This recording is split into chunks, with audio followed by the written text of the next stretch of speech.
In addition to reading words accurately and quickly, a skilled reader understands what he reads.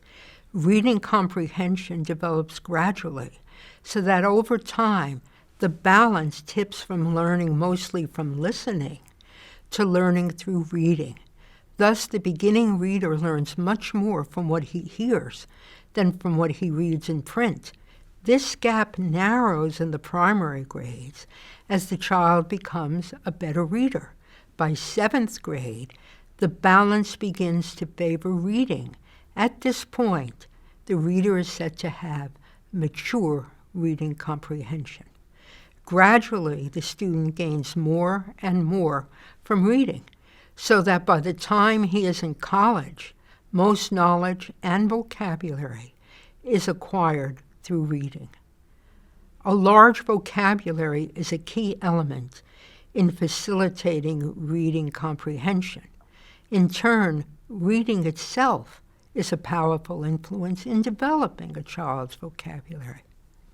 How does learning from listening to a person speak compare to learning from reading? Books offer almost 3 times as many interesting or complicated words compared to even the most educated speakers. Books for adult readers have about 50 rare words for every 1,000 words. The spoken language of a college graduate has only about 17 rare words per 1,000 spoken words. Children's books, too, have 50% more rare words in them than does the conversation of college graduates. So simply relying on alternatives, ranging from even the most sophisticated conversations to the very popular YouTube videos to increase vocabulary, falls short of what can be gained through reading. So you ask, what is the process of learning to read like for dyslexic readers?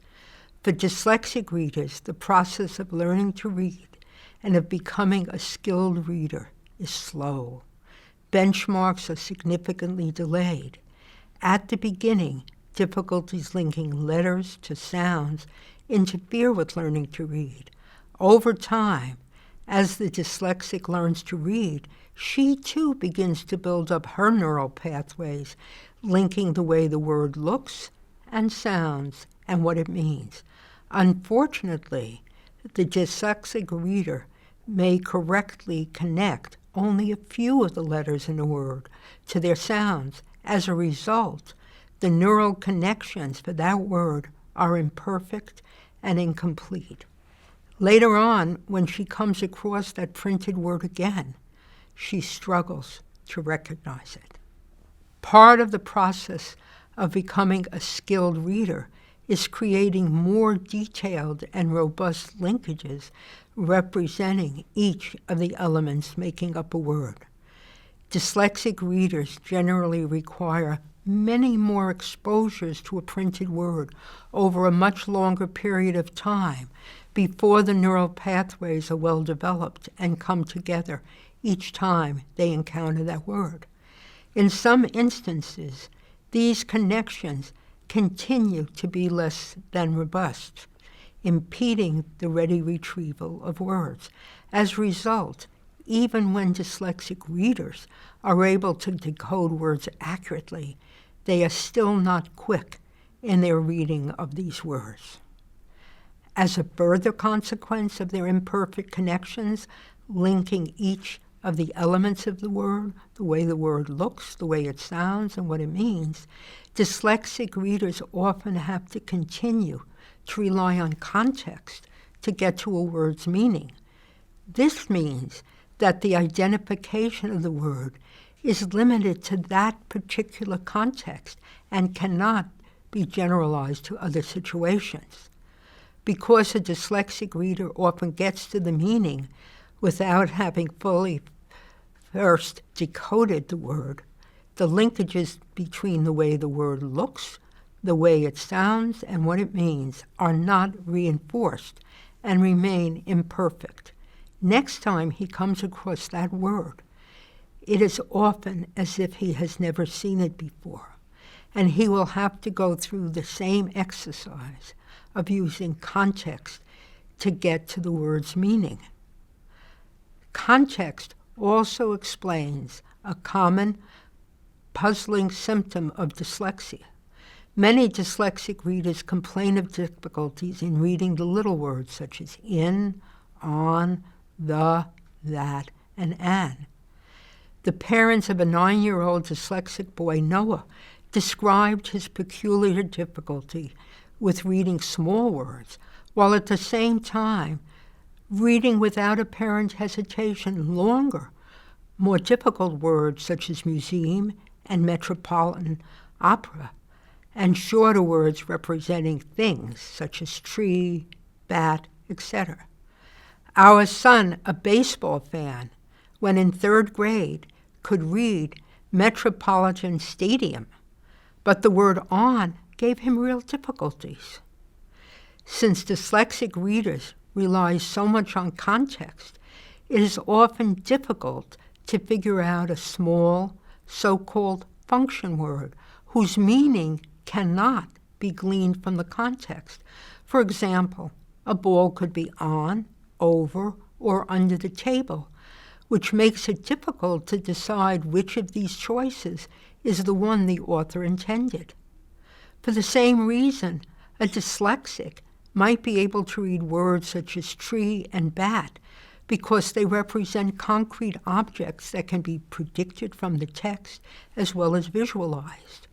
The small function words are so neutral that it is difficult for the dyslexic child to find something in the text to help him anchor and remember the words. So what are clues to look for that your child may be dyslexic? Following our Sea of Strengths model of dyslexia, here's a sampling. In kindergarten and 1st grade, signs of weaknesses in reading include failure to understand that words come apart. For example, that bat boy can be bold into bat and boy, and later on that the word bat can be broken down still further and sounded out as b, a, t. Inability to learn to associate letters with sounds.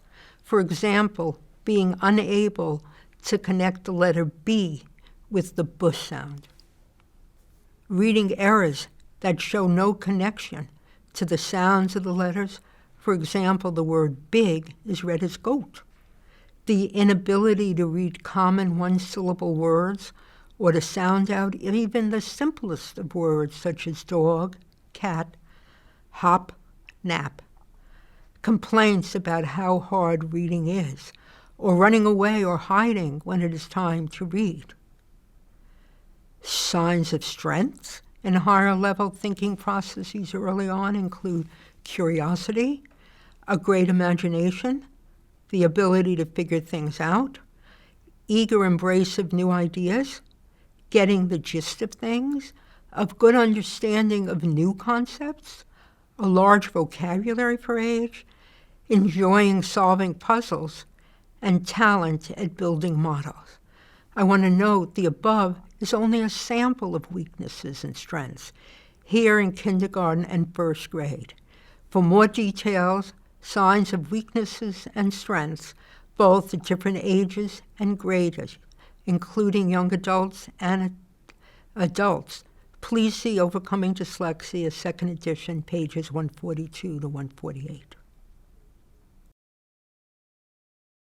It's funny because despite always having reading and processing issues, reading was always my favorite thing. And in fact, one of the very frustrating things about being dyslexic, but not officially having the diagnosis, starting from like 1st grade all the way through middle school, basically almost every other year I would go from being in the most advanced reading group to the worst reading group, because a lot of teachers didn't quite know what to do with me because I maybe really enjoyed reading, but if I had to read out loud, it maybe didn't sound properly. I wasn't a great speller. And so for me, reading was both, oddly enough, like an outlet and a wonderful way to kind of just immerse myself in something else. But at the same time, I mean, I remember coming home and being really upset with my mom because I overheard a teacher very early on saying, you know, essentially I was in the dumb reading group. And, you know, I'd have moments like that. But then by the time I got to fifth grade, that teacher wanted to put me in such a special reading group that there were only two of us. And we were reading these like advanced chapter books while everybody else was reading different books. So, you know, that it was a very mixed bag for me in terms of reading. And then in terms of how I viewed myself, I mean, as now an adult and somebody who basically made a life out of reading and writing, you know, I can put things in perspective that maybe at the time I couldn't, which is, you know, as a kid, you're constantly absorbing how teachers and adults and others you look up to are responding to you. And so I think even though I understood things and at times I was reading very well, the way that it was coming out wasn't how I understood it. And that disconnect, you know, was not great for my self-esteem and self-worth. But over the course, I think I had I had a wonderful parents and a mom who really believed in me, and great teachers who were very, very encouraging, and nurturing, and, you know, and patient with me. So I guess, you know, there's something in there about great teachers and what they can do for people's self-worth and self-esteem.